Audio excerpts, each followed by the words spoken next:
chapitre 12.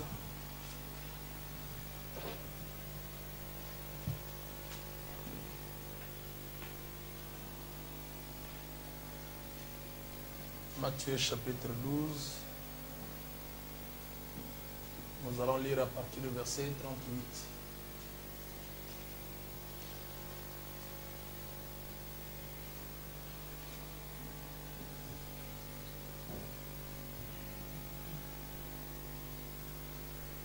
Je vais lire la parole de Dieu. Alors quelques-uns des scribes et des pharisiens prirent la parole et dirent, « Maître, nous voudrions te voir faire un miracle. » Il leur répondit, « Une génération méchante et adultère demande un miracle. Il ne lui sera donné d'autre miracle que celui du prophète Jonas. Car de même que Jonas fut 3 jours et 3 nuits dans le ventre d'un grand poisson, de même le Fils de l'homme sera 3 jours et 3 nuits dans le sein de la terre. Les hommes de Ninive se lèveront au jour du jugement avec cette génération et la condamneront, parce qu'ils se repentirent à la prédication de Jonas. Et voici, il y a ici plus que Jonas. La reine de Midi se lèvera au jour du jugement avec cette génération et la condamnera parce qu'elle vint des extrémités de la terre pour entendre la sagesse de Salomon. Et voici, il y a ici plus que Salomon. Prions. Éternel Dieu, notre Père, nous te sommes infiniment reconnaissants pour la grâce merveilleuse que tu nous as accordée d'être autour de ta parole, Seigneur, car en elle, nous avons la vie éternelle. Nous remettons tout entre ta sainte main, que tu conduises nos pas, et tout ce qui sera fait, que ce soit fait pour ta seule gloire. Tu es le Dieu qui ne change pas, l'alpha et l'oméga, tout pour ta seule gloire, dans le nom de Jésus-Christ. Amen. Vous pouvez vous asseoir. C'est comme si le micro là ne fonctionne pas bien. Ça va là-bas?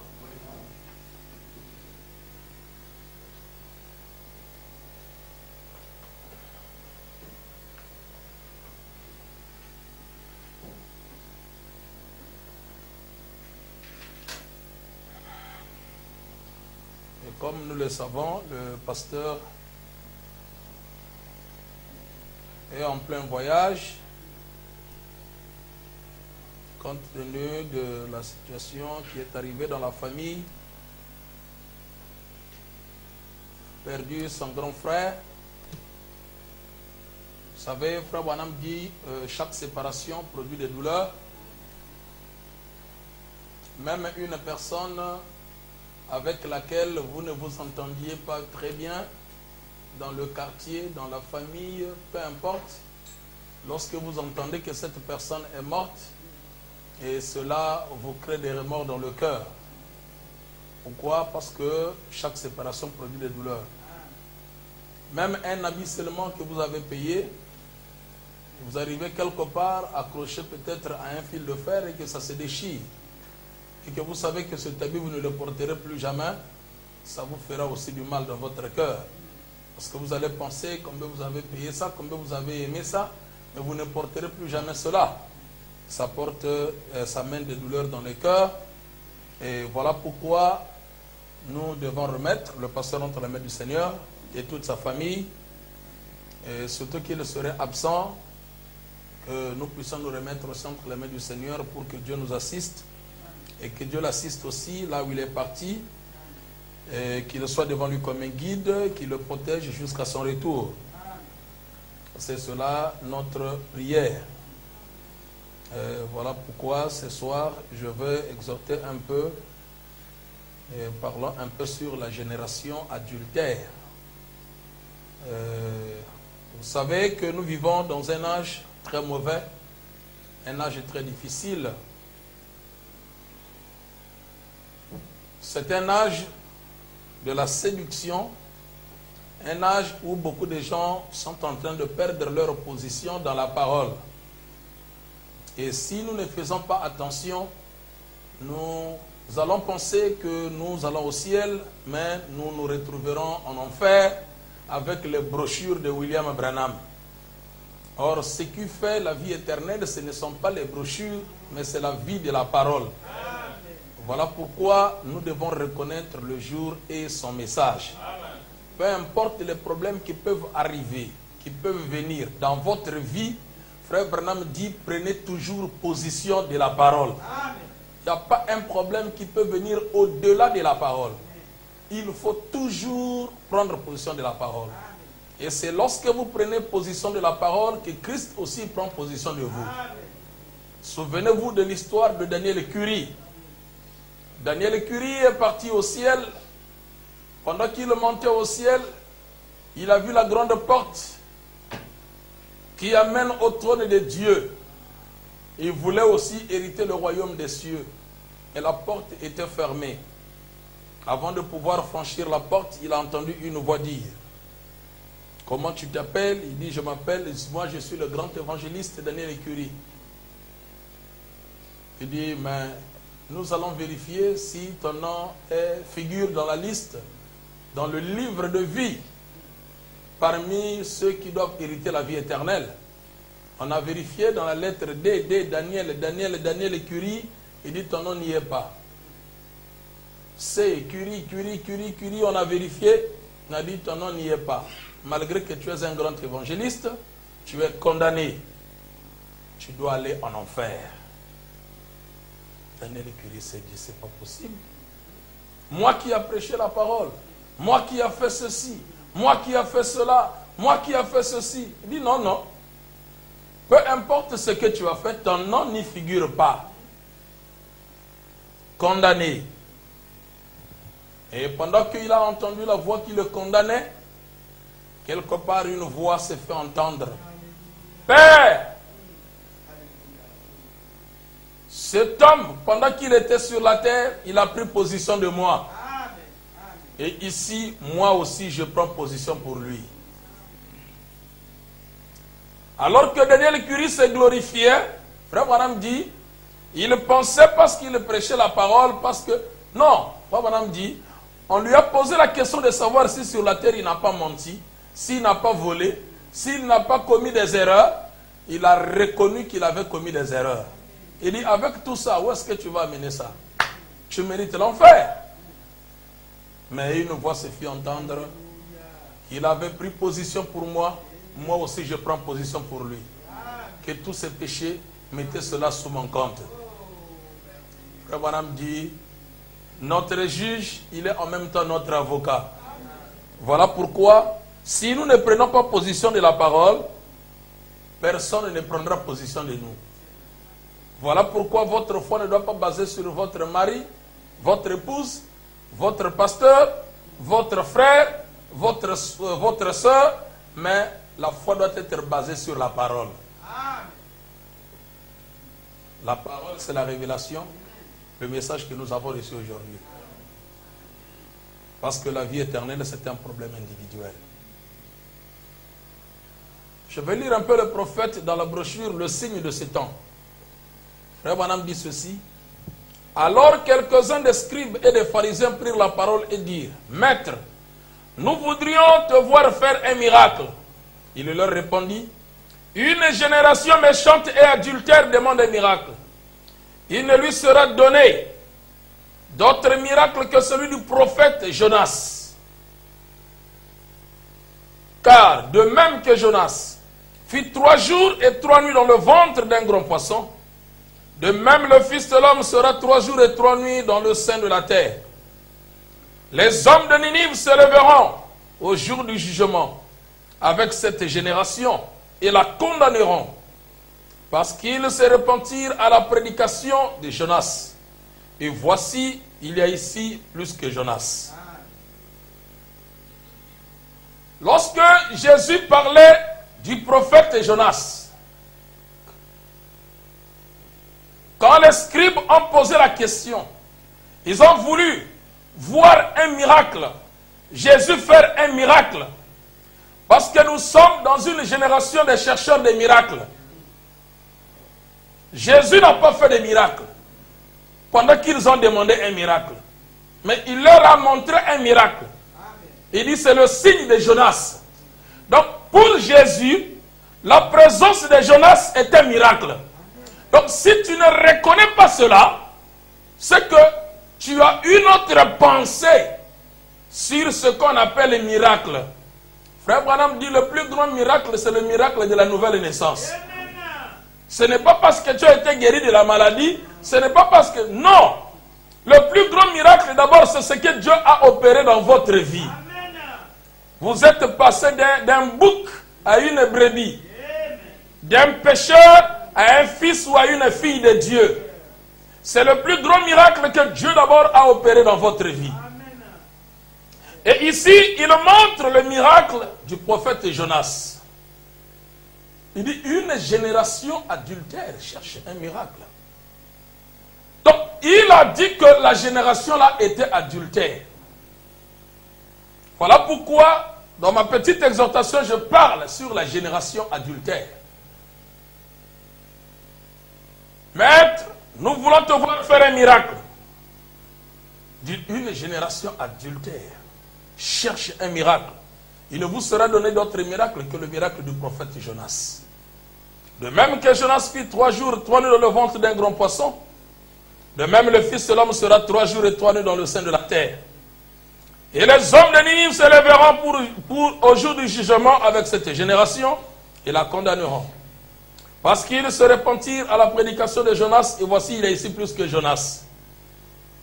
Au lieu de terminer par là, il saute, il dit, la reine de Midi se lèvera au jour du jugement avec cette génération et la condamnera, parce qu'elle vint des extrémités de la terre pour entendre la sagesse de Salomon. Et voici, il y a ici plus que Salomon. Nous voyons ici que notre Seigneur, dans les Écritures que nous venons de lire, c'était exactement en ligne avec la foi des Juifs. Les Juifs croyaient aux signes et ils sont venus vers Jésus, ces théologiens, et ils ont discuté avec lui, disant qu'ils voulaient voir un signe de sa part. Vous voyez donc combien ils étaient aveugles. Il avait déjà montré son signe, ce qu'il était, qu'il était le Messie. Nous avons parlé hier soir. Combien étaient ici hier soir?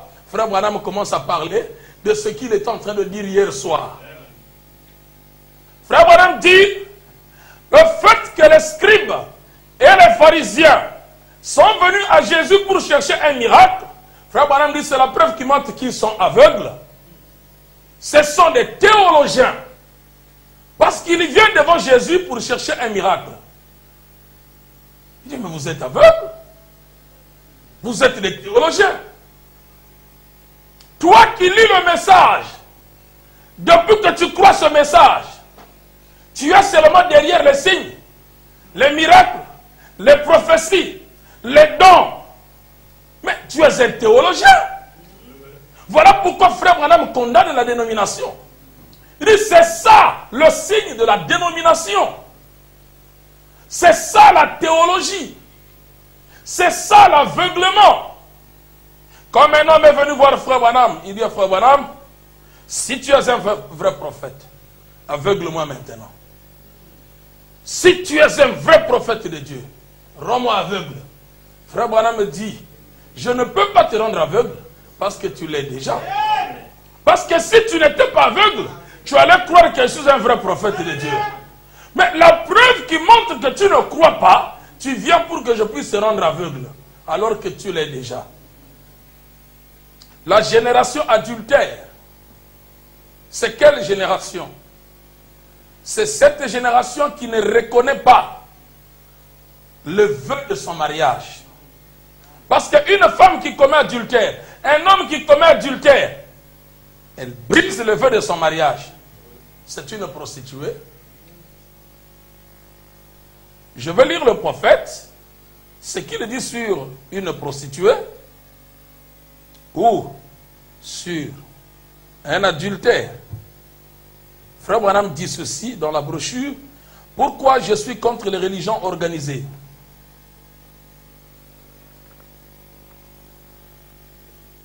Il dit ceci. Bon, je prends le paragraphe 188. Rappelez-vous, Rome, la mer en qui furent retrouvées toutes ces filles. au nom blasphématoire, ce sont des prostituées. Qu'est-ce qu'une prostituée? C'est une femme qui vit dans l'infidélité au vœu de son mariage. Et chaque église prétend être l'église de Christ, tout en régnant la parole de Dieu, est infidèle au vœu de son mariage. Elle commet adultère en ajoutant des dogmes. Elle se prostitue au monde et à sa sagesse au lieu d'accepter Christ et la puissance de sa résurrection par le Saint-Esprit. Et elle est la mère des prostituées qui ont fait la même chose. Ces blancs bonnets, ces bonnets blancs, certains de ces gens qui se moquent. Le catholicisme. Amen. Qu'est-ce qu'une femme adultère? Qu'est-ce qu'une génération adultère? Dieu envoie un prophète dans une génération. Lorsque le prophète vient avec un message, il amène le message ce n'est pas pour lui. Lui c'est un messager. Il apporte le message au peuple de Dieu. Donc le peuple doit recevoir ce message-là pour la vie éternelle. Et quand il vient avec ce message, la génération à laquelle que le prophète vient visiter, cette génération-là doit reconnaître le prophète comme étant son mari, l'époux de l'âge, l'époux de la génération. Lorsque l'Église, ceux à qui on l'a envoyé, ne reconnaît pas l'époux de la génération, alors cette Église-là, cette génération est adultère. Pourquoi? Parce qu'il ne reconnaît pas l'homme que Dieu a envoyé, qui vient avec la sémence, qui vient avec la parole. Lorsque vous rejetez cette personne, vous devenez adultère. Alors vous commencez à vous prostituer dans la théologie, vous devenez une dénomination. Vous faites des choses qui ne sont pas conformes aux Saintes Écritures. Pourquoi? Parce que vous avez rejeté l'époux de votre génération, l'époux de votre âge. Voilà pourquoi Jésus, à son époque, il était aussi l'époux de son âge. Mais comme les pharisiens n'ont pas reconnu cela, il les a traités une génération adultère. Or, tout ce que Jésus parlait, ce n'était que le type des choses qui devaient arriver aujourd'hui. Voilà pourquoi il parle de Jonas, qui était son type à lui-même. Parce que vous remarquerez, Jonas, il faut toujours me mettre le tableau, j'aime toujours... Vous remarquerez Jonas, frère Branham dit, il a fait 3 jours dans le ventre d'une baleine. Les gens pouvaient se poser la question, comment est-ce qu'il vivait à l'intérieur? Dans le ventre d'un poisson. Il vivait comment?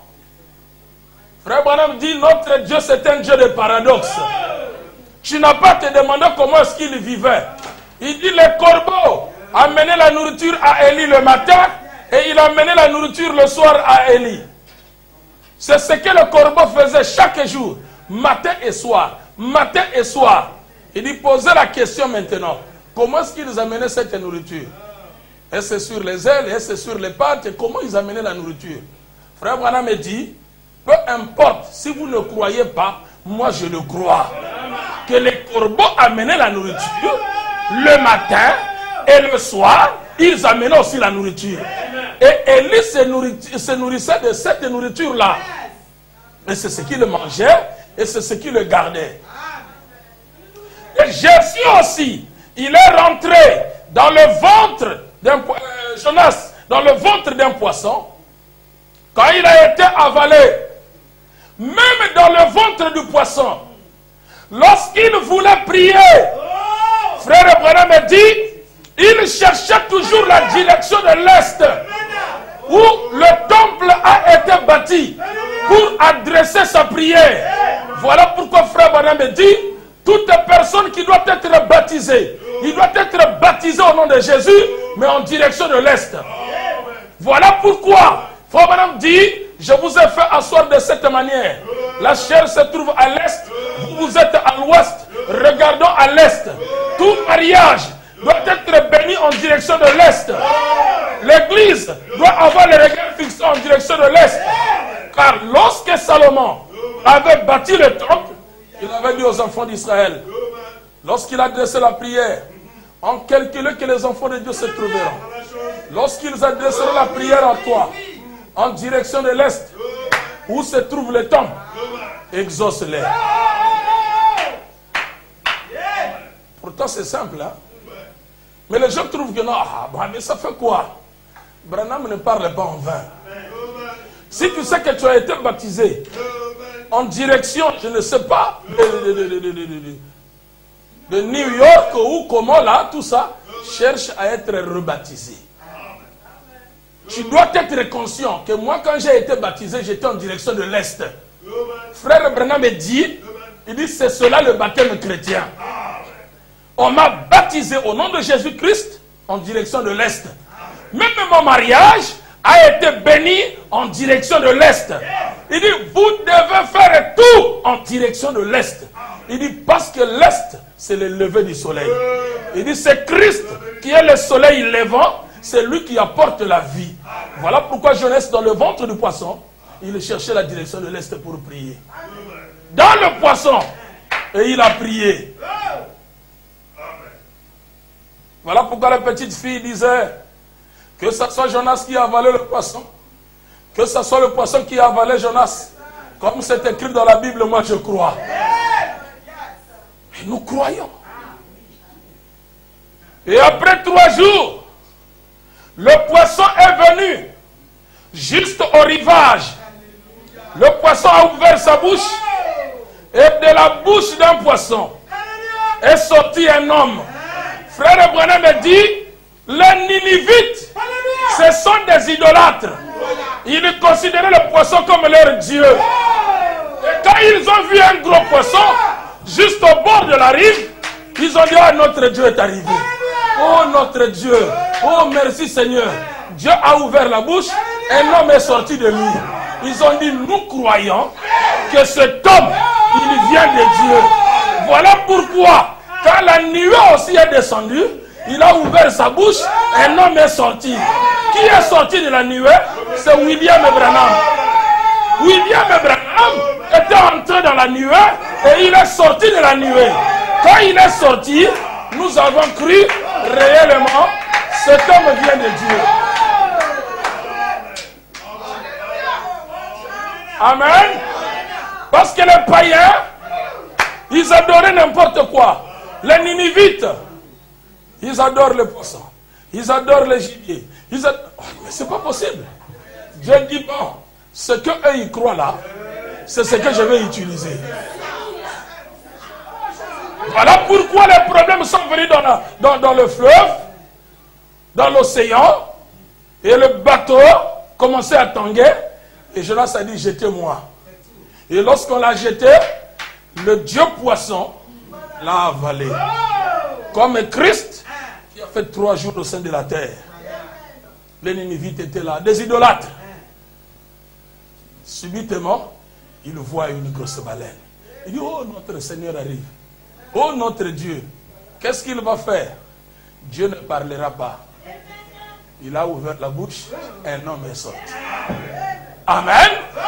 Les Ninivites ont compris que Dieu a envoyé un homme. Donc cet homme que Dieu a envoyé pour avoir la vie éternelle, nous devons croire en cet homme-là. Parce que c'est notre Dieu qui l'a envoyé. Il sort, maintenant il prêche la parole. Tous les Ninivites ont dit, nous nous repentons. Ils se sont repentis. Mais alors que Jonas refusait d'aller à Ninive, pourquoi? Il disait que ce sont des idolâtres. Eux, ils ne croient pas en Dieu. C'est des incrédules. Moi, je n'irai pas là-bas. Seigneur, je ne veux pas. Va là-bas à Ninive.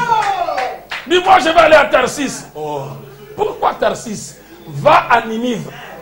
Pendant qu'il a emprunté la voie de Tarsis, Dieu a créé des problèmes. Et le Branham me dit, Beaucoup de gens ont pensé que Jonas était rétrograde, mais il était dans la volonté parfaite de Dieu. Car un missionnaire qui se déplace de son pays pour aller apporter la parole ailleurs, il est toujours dans la volonté parfaite de Dieu.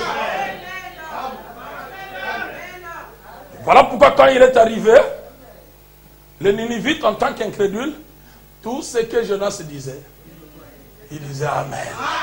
Amen. Il dit alors repentez-vous. Ils se sont repentis, ils ont porté les sacs, les cendres sur eux, ils ont jeûné, ils ont prié. Jonas s'est dit, oh, Seigneur, tu m'avais dit que tu allais frapper ces gens, parce qu'ils sont incrédules. Il dit, mais je vais les frapper, comment ils se sont repentis. Malgré leur manière de vivre et tout, ils ont reconnu leur tort. Ils se sont repentis. Je vais encore frapper, pourquoi? Je leur pardonne. Ah, Seigneur. Donc c'est pour ça que tu m'as envoyé ici. Il dit c'est pour ça. Voilà pourquoi les Ninivites se lèveront pour condamner cette génération. Parce qu'ils se repentirent à la prédication de Jonas. Et voici, il y a ici plus que Jonas. C'était Jésus. Plus que Jonas. Parce que Jonas porte 5 lettres. Jésus aussi porte 5 lettres. C'est Jésus qui a fait 3 jours. Dans le sein de la terre, il est ressuscité. Il a apporté la parole. Il est plus que Jonas. Au lieu qu'il termine par là, la reine de midi se lèvera et condamnera cette génération parce qu'elle vient des extrémités de la terre. Nous venons de loin, nous revenons des extrémités de la terre. Il dit, elle condamnera cette génération parce qu'elle est venue des extrémités de la terre pour entendre la sagesse de Salomon. Et voici, il y a ici un plus grand que Salomon. Ce n'est plus Jonas, maintenant c'est plus que Salomon. Qui était Salomon? Parce que le problème c'est ça.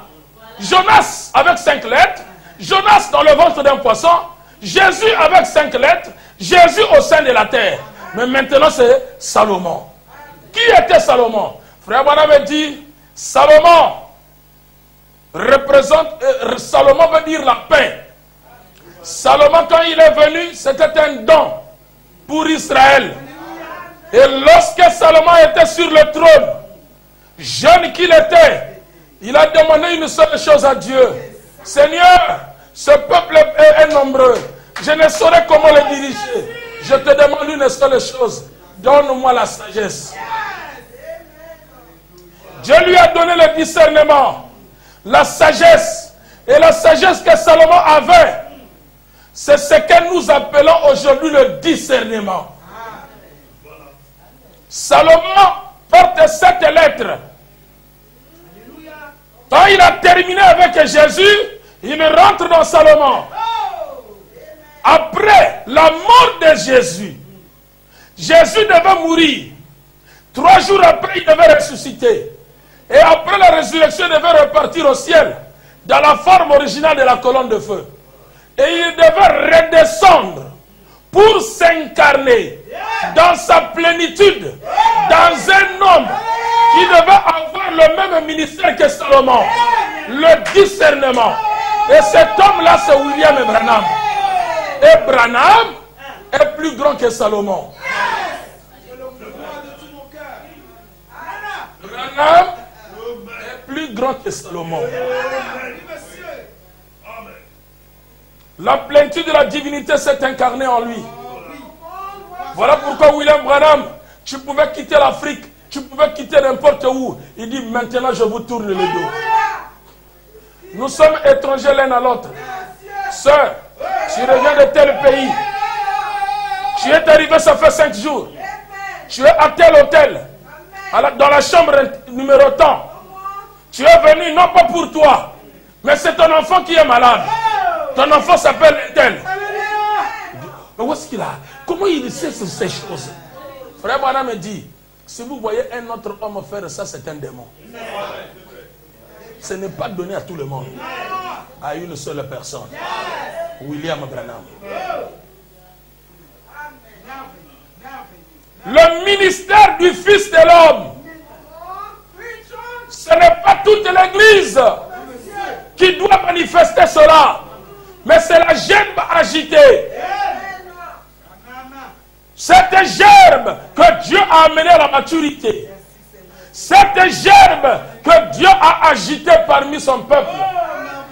Et vous savez que lorsque la gerbe était agitée, elle agitait de l'Orient jusqu'en Occident, de l'Est à l'Ouest, devant le peuple. Et tout le peuple observait. Et aujourd'hui aussi, Dieu a agité une gerbe. Selon Luc 17:30, c'est William Branham. Il a été agité. Donc Dieu a confiance. Puisque cette gerbe est déjà à la maturité, je crois que d'autres enfants atteindront aussi la maturité. Donc nous avons reçu un prophète plus que Jonas. Et la génération qui ne croit pas, qui n'a pas reçu William Branham comme prophète aujourd'hui, c'est une génération adultère. Et il sera condamné. William Branham a été envoyé comme prophète de l'âge, comme absolu dans cette génération. Vous l'avez abandonné et vous prenez les dogmes et les credos. Mais c'est ça l'adultère. Vous ne reconnaissez pas l'époux de votre génération. Vous devenez adultère, vous devenez une prostituée.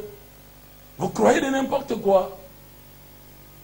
Or, nous sommes appelés à croire seulement le message. À nous identifier au message. À vivre ce message. Et tout ce que nous sommes, que ce soit seulement le message. Si ce n'est pas le cas, nous serons des prostituées. Une génération méchante et adultère qui cherche un signe. Quels sont les signes que vous cherchez?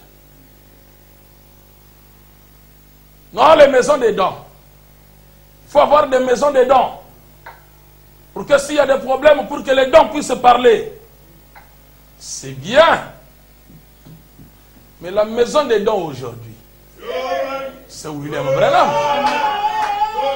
Tel que vous voyez Branham ici, c'est la maison des dons.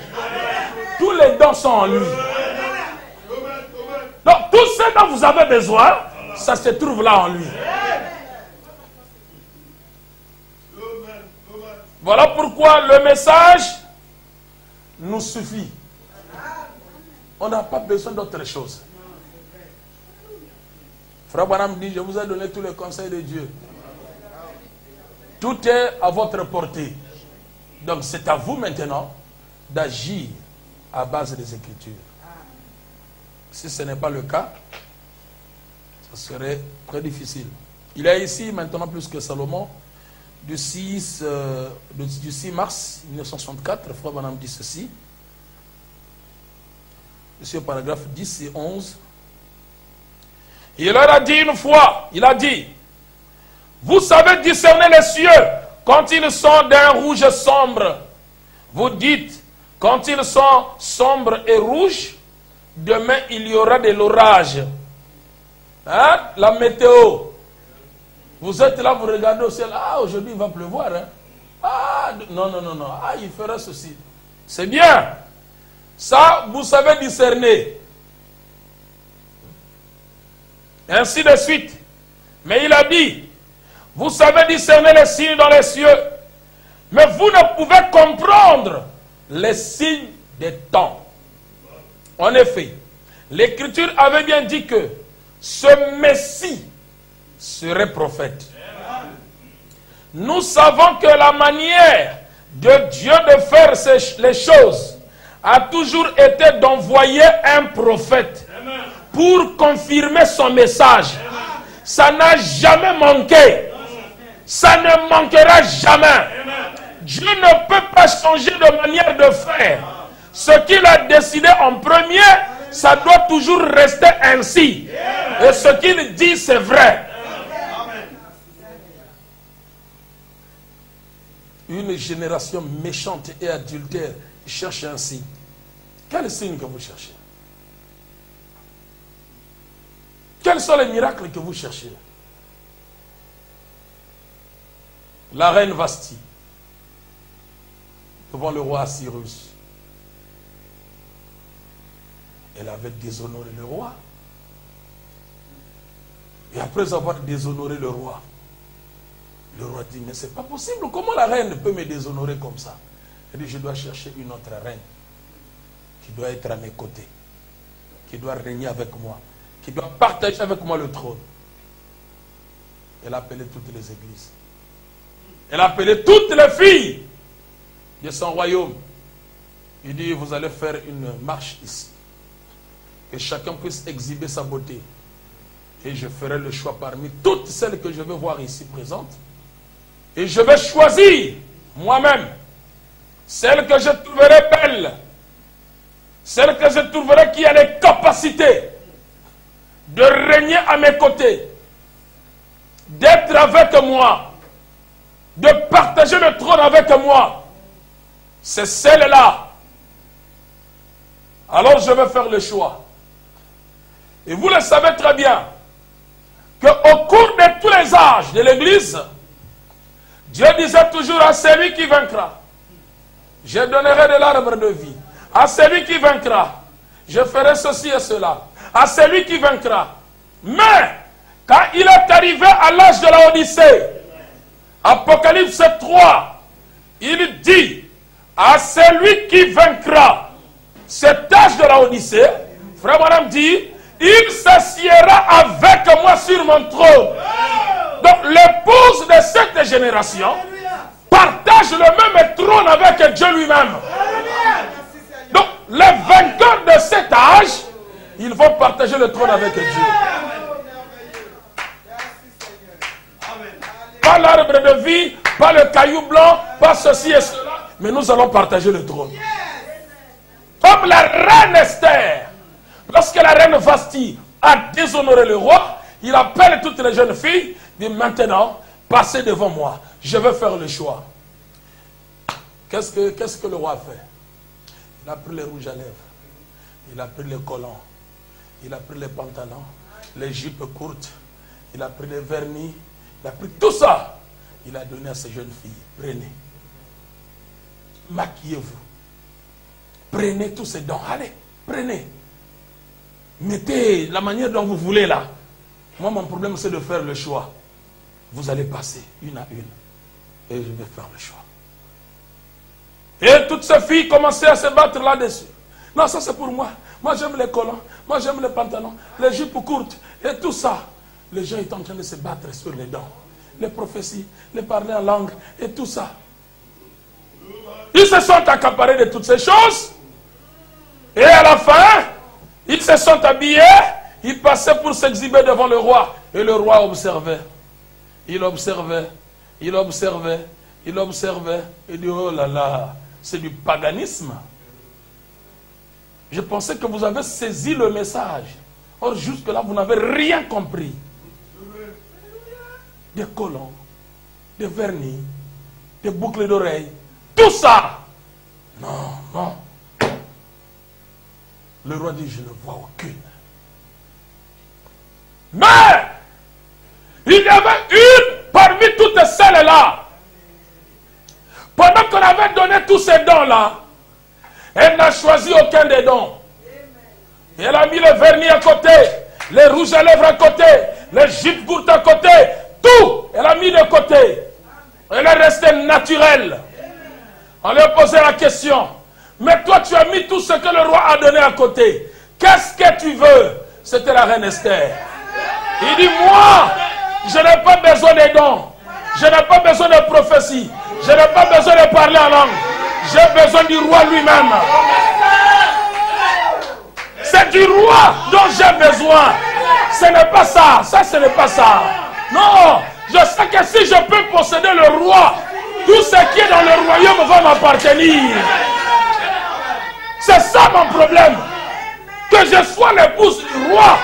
Et quand je suis l'épouse du roi, tout ce qui est dans le royaume m'appartient. Voilà pourquoi tout le pouvoir nous appartient. Si le monde veut savoir qu'est-ce qui arrivera demain, qu'ils viennent nous voir. Parce que nous sommes Madame Jésus-Christ, nous connaissons les signes des temps. Rien ne changera. Le 7e sceau est brisé. Mais vous trouvez les gens. Oh non, oh non, les choses vont changer, frère. Non, frère, oh, ne vous en faites pas, frère. Les choses vont s'améliorer. C'est toi qui vas améliorer ça. Alors Branham devient un faux prophète. Laissez le message, frère. Qui es-tu, grande montagne devant Zorobabel? Tu seras aplani. Donc, Esther avait compris que pour attirer le roi, ce n'est pas avoir les dons, les parler en langue, les prophéties, les miracles. Du non. Mon problème, je dois rester naturel. Aimer le roi, lui seul. Si j'ai le roi, le reste des choses viendront par-dessus. Cherchez d'abord le royaume des cieux et sa justice. Et les autres des choses viendront par-dessus. Si tu es venu dans le message à cause du mariage, tu trouveras le mariage, mais pas le ciel. Parce que ce qui t'a amené, c'est le mariage. Dans le message, là-bas, on se marie. Hein? Moi aussi, je vais aller là-bas. Tu viens, tu trouveras. Parce que tu es une motte de terre informe et vide. Tu trouveras aussi une autre motte de terre informe et vide. Vous allez vous rencontrer. Et c'est le mariage des carottes pourries. Et à la fin. Mais si tu viens pour la vie éternelle, tu diras, oh Seigneur, que je me marie ou pas, que j'ai l'argent ou pas, le royaume des cieux me suffit. La vie éternelle, cela me suffit. Et si au-delà de la vie éternelle, tu peux me donner une bonne épouse, je dirai merci Seigneur. Si tu peux me donner un bon mari, je dirai merci Seigneur. Mais ce qui m'a mené dans le message, c'est la vie éternelle. C'est ça d'abord qui nous rassemble ici. La vie éternelle. La vie Zoé. Être comme Dieu. Marcher comme Dieu. Parler comme Dieu. Faire tout comme Dieu. Pour ne pas que nous ne soyons une génération adultère. Une génération méchante. D'abord, vous êtes des méchants et adultères. Vous cherchez un miracle. Il ne vous sera pas donné d'autre miracle que le signe du prophète Jonas. Il quitte Jonas et il parle de Salomon. Et aujourd'hui, l'actualité, c'est Salomon. L'homme a 7 lettres. Le don que Dieu avait envoyé en Israël. Frère Branham dit, pendant le règne de Salomon, il n'y avait pas de guerre en Israël. Israël est rentré dans le millénium. C'était le grand repos.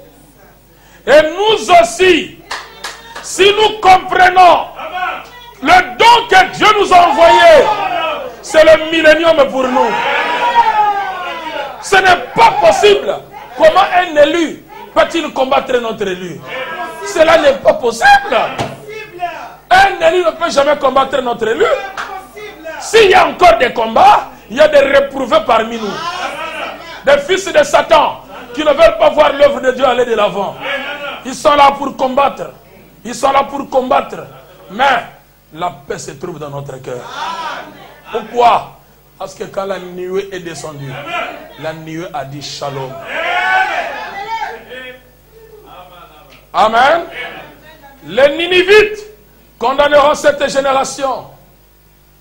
Parce que de leur Dieu, un poisson est sorti un prophète. Nous aussi, de la nuée, est sorti un prophète. Amen. Voilà pourquoi William Branham, puisqu'il est sorti de la nuée, vous êtes contraints de le croire. Parce que la nuée, c'est votre Dieu. Et on voit de la nuée un prophète sortir. Et quand le prophète sort, la nuée ne reste pas. La nuée aussi sort. Quand il parle, c'est pour adopter le fils. Amen. Voilà pourquoi la dénomination parmi nous, ce sont ceux qui ne comprennent pas ces choses. Voilà pourquoi quand quelqu'un ne croit pas à la révélation, c'est un méchant. Ils sont méchants et adultères. Adultères parce qu'ils ne reconnaissent pas l'époux de leur génération. Ils ont rejeté William Branham. Ils veulent mélanger le message avec autre chose. Les dogmes et les credos. Ça ne marchera pas. Voilà pourquoi, si tu prêches réellement ce message et que les gens n'arrivent pas au niveau de dire que cet homme-là, tu adores Branham, c'est que tu ne prêches pas le message. Parce que si tu prêches réellement le message et que tu répètes Branham, les gens doivent arriver à un niveau où on commence à te soupçonner. Ah, est-ce que cet homme-là, il adore Branham ou bien comment? Mais un pentecôtiste dans le message, il est là. Jésus a dit à travers des Branham, Jésus a dit. Vous sentez que c'est un pentecôtiste qui est sorti des séminaires, qui a emmagasiné certaines citations dans la tête, mais qui n'a pas l'onction de l'âge. Mais un homme qui a été engendré par Malachie 4, tout ce qu'il est, tout ce qu'il dit, tout ce qu'il fait, Branham a dit, Branham a dit, Branham a dit, Branham a dit. Amen. C'est ça notre klaxon. Car souvenez-vous la dénomination. Pendant qu'on tendait vers le 25 décembre. Puisque ça a toujours été pendant les fêtes que les enfants de Dieu sont tués. William Branham était au volant. Et une voiture qui n'avait qu'un seul phare. On ne savait pas si c'était une voiture ou bien c'était une moto. Parce qu'il n'avait qu'un seul phare. On ne sait pas si tu crois toute la plénitude de la parole ou bien tu crois Branham en partie. Alors c'est vous les dangereux dans le message. Oh non, ça nous croyons, mais ça nous on ne croit pas. Alors Branham, quand il a regardé, il a dit ça c'est une moto ou bien une voiture. Et subitement, boum, collision. William Branham est mort. Qui a tué Branham? Les gens non identifiés. On ne sait pas qu'est-ce que vous croyez. Oh, nous sommes une église. Oh, vous croyez le message. Vous croyez le message. Mais quel genre de message que vous croyez? On prêche Dieu dans la chair humaine et vous commencez à murmurer. Oh non, qu'est-ce qu'il prêche? Dieu dans la chair humaine, c'est quoi encore? Oh, mais qu'est-ce que vous croyez? Qu'est-ce que vous prêchez? Le mystère d'un seul phare. La voiture qui tuait le prophète. Donc ce ne sont pas les dénominationnels. Les gens qui prétendent croire le message, c'est eux qui combattent encore le message. On regarde comme ça et Branham est fracassé. C'est quoi? On regarde, ce n'était pas une moto. C'était une voiture. Mais l'autre, elle, était foutue. Donc il croyait seulement une partie de la parole.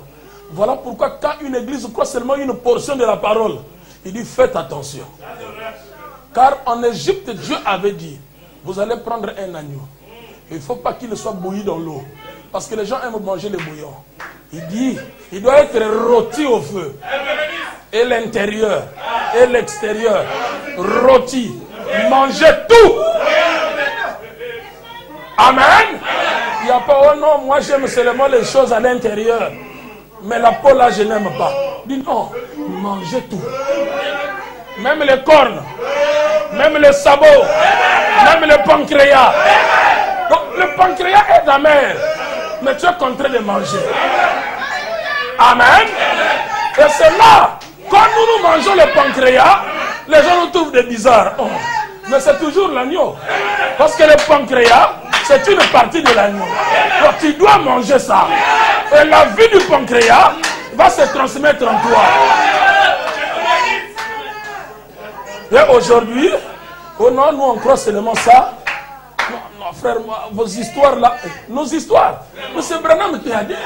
Ce ne sont pas nos histoires, ce sont les affaires du Père. Et toi, tu appelles ça histoire.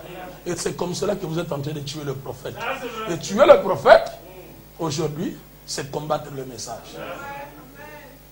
Combattre ceux qui prêchent la parole. Voilà pourquoi Sion Tabernacle, tenez ferme sur la parole. Je sais que le diable vous combattra. Mais nous sommes en train de combattre un combat qui a déjà été vaincu. On ne vous vaincra jamais. Parce que vous avez déjà été vaincu. Vous avez déjà vaincu. Votre Père, Jésus-Christ, a déjà vaincu. Il a pris le rouleau, il vous a donné. Allez-y. Vous n'allez pas combattre, moi je combattrai à votre place.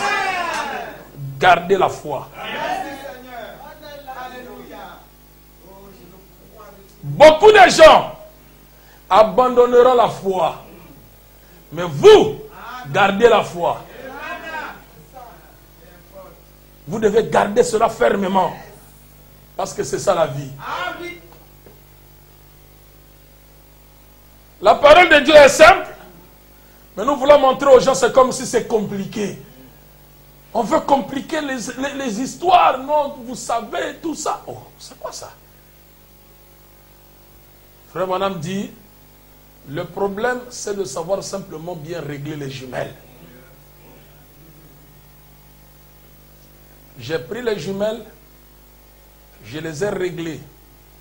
J'ai regardé, j'ai vu une antilope. J'ai pris les mêmes jumelles. J'ai dit, Billy Paul, regarde qu'est-ce que tu vois. Billy Paul a regardé. Il dit, ah papa, il y a 10 antilopes là-bas. Il dit, mon fils, tu n'as pas bien regardé. Regarde bien. Et j'ai dit, Billy Paul regarde. Oh, 1, 2, 3, 4, 5. Ah, 10. Il y a 10 antilopes. Il dit, donne-moi. Il a pris les jumelles. Bernard m'a regardé. Il dit, mon fils, il n'y a qu'une seule antilope. Il dit, oh papa, ils sont 10. Il dit, regarde encore. Il les regarde. Oh, mais il y a 10, je vois 10 là-bas. Frère Branham me dit, non, ton problème c'est quoi? Tu ne règles pas bien tes jumelles. On ne regarde pas pour le plaisir de regarder. Il faut régler les jumelles. Alors c'était pendant la nuit que les gens, les dénominationnels, cet enfant qui sortait de la prison, qui est une cage, qui est le type de la dénomination. Quand vous êtes dans une dénomination, vous ne voyez pas. Il a utilisé cette voiture pour tuer le prophète. Mais aujourd'hui, nous, en tant que fils de Malachi 4, Zacharie disait, au temps du soir, il y aura la lumière. Nous ne marchons plus avec les phares. Parce qu'il n'avait qu'un seul phare allumé. Mais nous, aujourd'hui, nous marchons pendant le jour. Or, pendant le jour, on n'allume pas les phares, on klaxonne. Et voilà pourquoi nous klaxonnons. Et notre klaxon, c'est Branham a dit, Branham a dit, Branham a dit, Branham a dit, Branham. Donc on ne fait que klaxonner le long de la route. Donc il faut qu'on sache que non, celui-ci, il demande le passage. Pam, pam, pam, pam, Branham a dit, Branham a dit, Branham, Branham, Branham. Donc l'excès de Branham, ça ne fait pas du mal.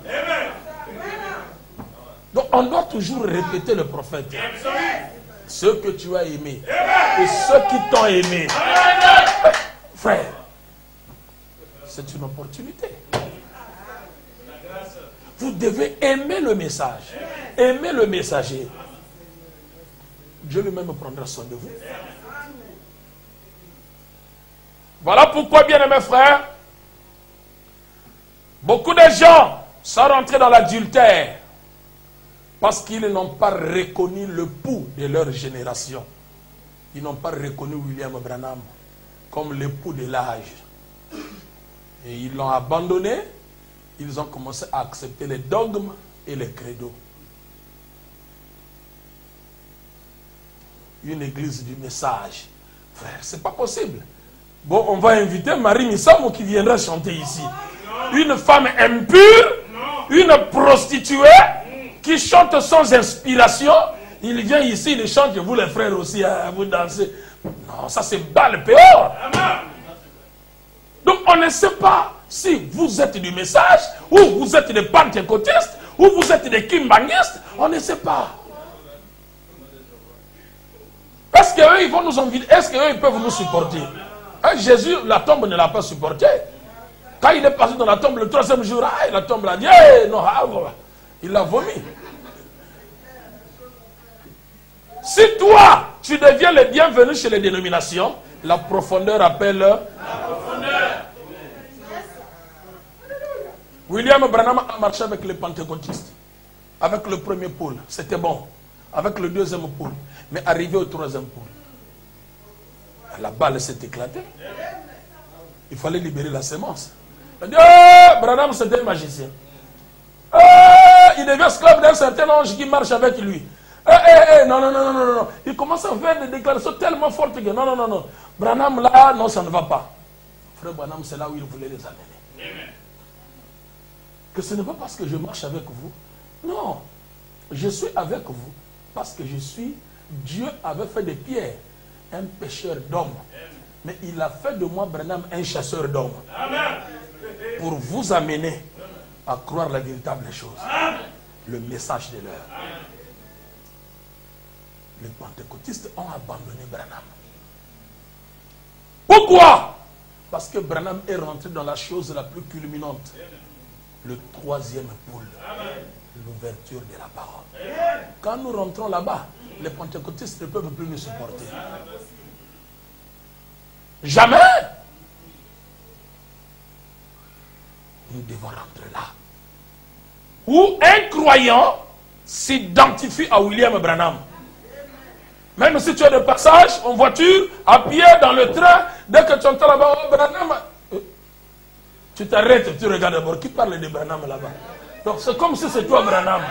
Alors que ton nom, ce n'est pas Branham. Donc le fait d'écouter, oh, Branham a fait... Tu t'arrêtes. On parle de Branham. C'est quoi ça? Donc tu es concerné.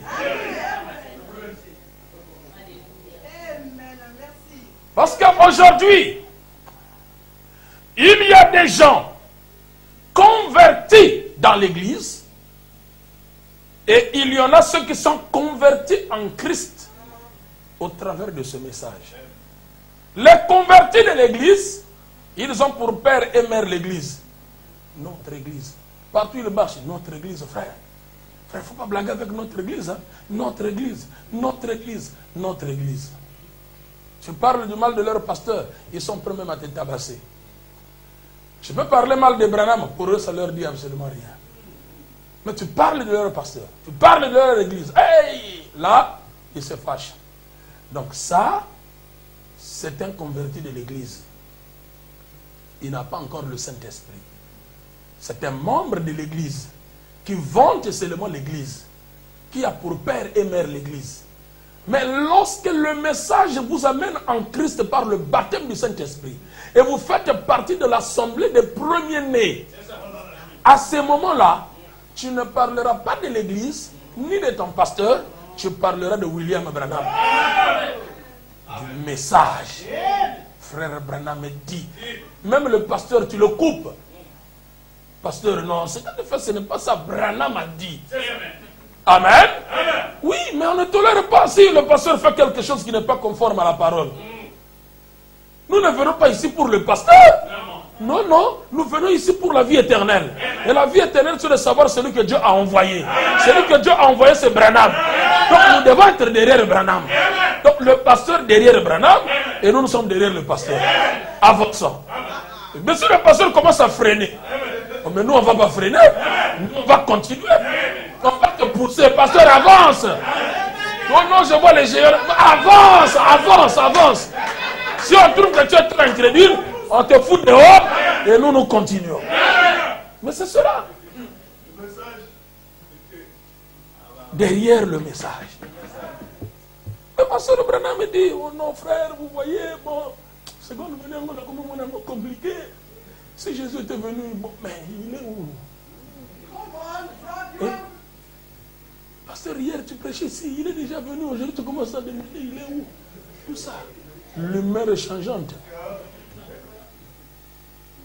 Le même Jean-Baptiste. Voici l'agneau de Dieu qui ôte le péché du monde. Les gens disent, oh merci Seigneur, nous avons vu l'agneau. Il faut que moi je diminue. et que lui puisse croître. Allez, suivez-le. Les gens suivent Jésus. Jean-Baptiste monte en chair, il le cogne sur le mariage et le divorce. Alors cette prédication-là, c'est une prédication, il faut faire attention. Parce que la condition de beaucoup de gens ne sont pas normales. Lui, il le frappe sur le mariage et le divorce. Le roi dit, oh, qui lui a donné l'autorisation de prêcher sur le mariage? Il dit, toi, Hérode, qui t'a permis de prendre la femme de ton frère Philippe? Ce que tu as fait, c'est condamnable, le message est condamnable. Hey! Il le dévoile comme ça, prenez-le en prison. À cause du mariage et du divorce, on l'a pris, on l'a mis en prison. En prison, il va là-bas, c'est un mur. Il va là-bas, c'est un mur. Il va là-bas, c'est un mur. Il devient limité. L'aigle ne peut plus bien s'envoler. Premier jour, deuxième jour, troisième jour, quatrième jour, les disciples viennent pour le rendre visite. Il dit, frère, le message là, moi je trouve ça compliqué. Allez un peu demander cet homme-là que j'avais baptisé là. Est-ce que c'est lui ou bien on doit attendre encore un autre?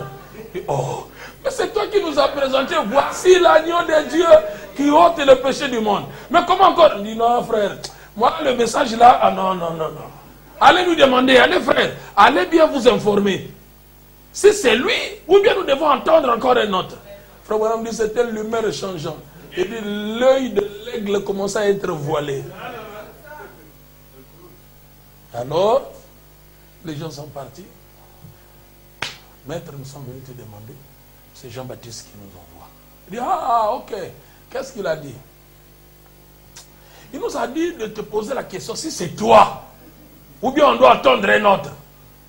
Oh, allez dire à Jean-Baptiste. Jésus n'a pas dit que c'est moi. Il n'a pas dit aussi que ce n'est pas moi.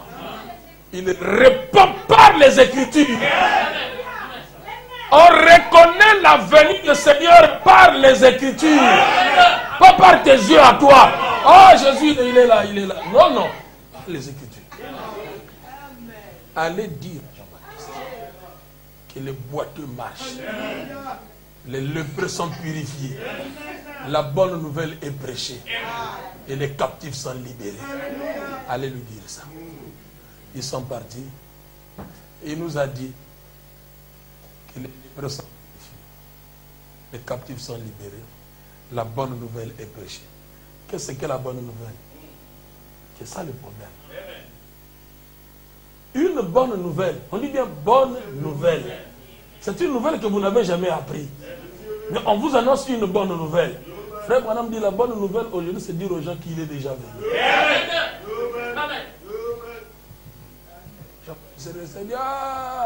Je comprends, frère. Ne vous tourmentez pas, allez de l'avant.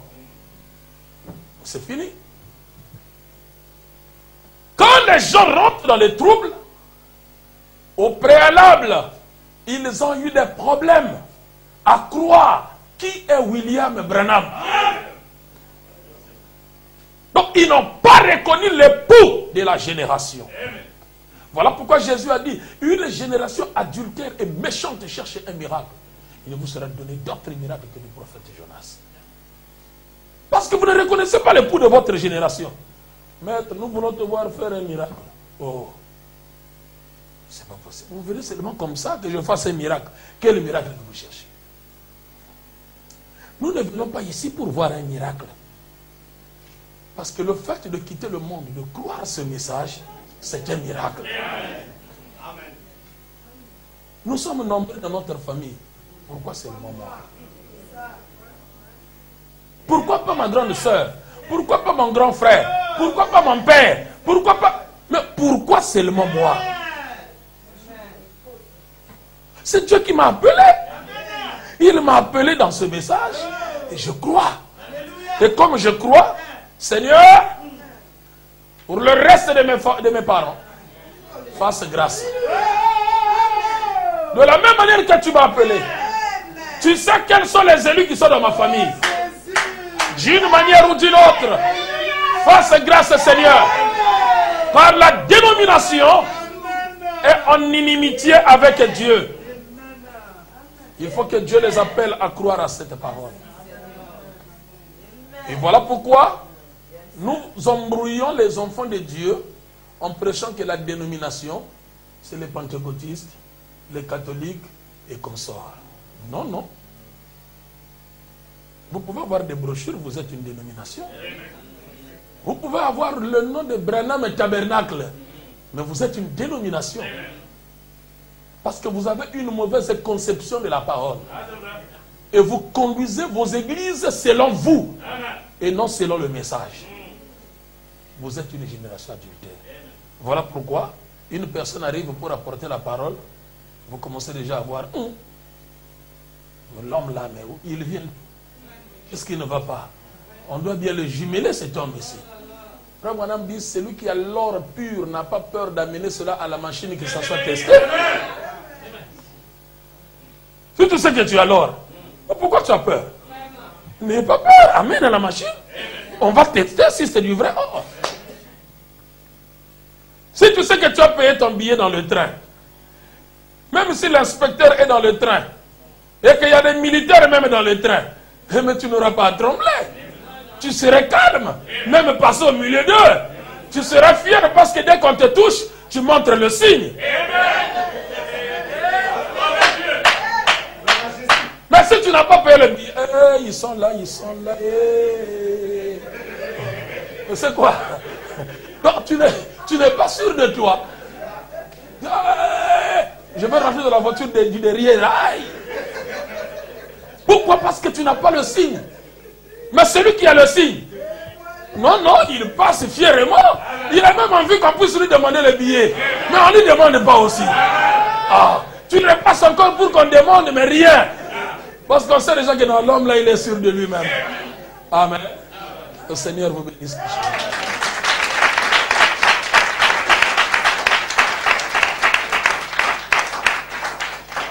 Merci beaucoup. Nous allons continuer le dimanche. Je ne sais pas, diacre, on maintient le deux services le dimanche? Le pasteur n'a pas changé de programme? Ok. Donc dimanche, on a deux services, matin et soir. Donc je serai ici comme El Shaddai. Le matin avec le sein gauche et le soir avec le sein droit. Mais préparez-vous, hein. On va faire descendre des bombes. Amen. Ah oui. Ok. Parce que le pasteur est parti. Nous avons un problème de malheur. Mais vous savez, lorsqu'il y a un malheur dans la famille des militaires, ou un soldat meurt, on doit faire, on doit faire sortir les canons et on doit tirer en l'air. Donc on sait qu'il y a un soldat qui est mort. Amen. Donc sinon le diable va en profiter. Donc le pasteur n'est pas, mais il est là. Donc la parole doit être prêchée parce que c'est ça notre sécurité. C'est ça notre protection. Et c'est ça qui va protéger le pasteur partout là où il va aller. Notre prière, la parole, le message de Dieu. On peut se tenir debout maintenant. Gloire, gloire, alléluia, alléluia, gloire, gloire, alléluia, oh gloire, alléluia, que tout soit pour Jésus. Que chacun de nous puisse dire un petit mot au Seigneur. Prions le Seigneur pour son Seigneur.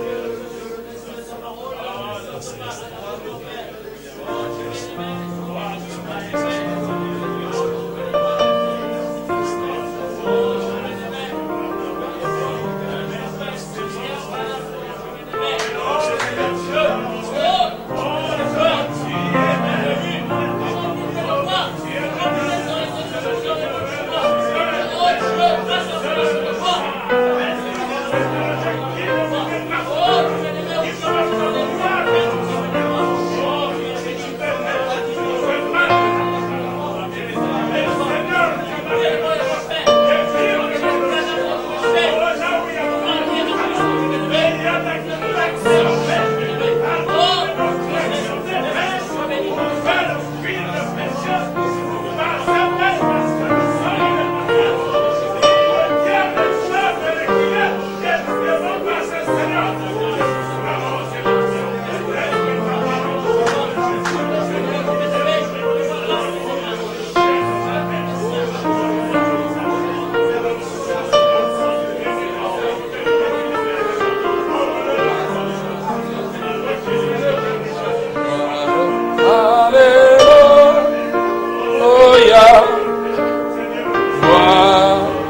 et gloire, alléluia.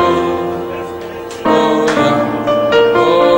gloire, gloire, alléluia. Que tout soit glorifié. Oui, tendre Père Céleste, c'est notre Dieu. Que la gloire, l'honneur, la puissance puissent te revenir, toi qui ne changes pas. Bénis ton peuple, Seigneur Jésus, qui est venu autour de ta parole, Seigneur, pour manger cette nourriture fraîche, la chair du Fils de l'homme, afin que nous devenions un avec cette parole. Prends soin du pasteur qui est en voyage, que tu puisses le garder et que tu puisses aller avec lui, et tout ce qu'il va entreprendre, Seigneur, que la main surnaturelle puisse l'accompagner. Ô Dieu Tout-Puissant, afin que cette famille affligée puisse recevoir la consolation, car tu es le consolateur. Père bien-aimé, Père Céleste, laisse que tu puisses te manifester dans ta grandeur, parce que tu es tellement grand, tu es caché et tu te révèles dans la simplicité. Beaucoup de gens manquent de te voir, parce que tu es si simple, que les gens t'attendent dans des grandes choses. Voilà pourquoi, Père bien-aimé, nous te prions de repartir avec tout un chacun. Que le même Dieu qui nous a menés en ces lieux, la même colonne de feu, puisse repartir avec nous dans nos demeures, pour dissiper les ténèbres parmi nous, nous amener dans la communion fraternelle, dans l'unité de la foi. Père, nous nous abandonnons à toi. Laisse que l'honneur, la gloire, la puissance puissent te revenir, toi qui ne changes pas et qui vis éternellement. Dans le nom incontestable et incontournable de notre Sauveur et Seigneur Jésus-Christ, nous te l'avons ainsi prié. Amen.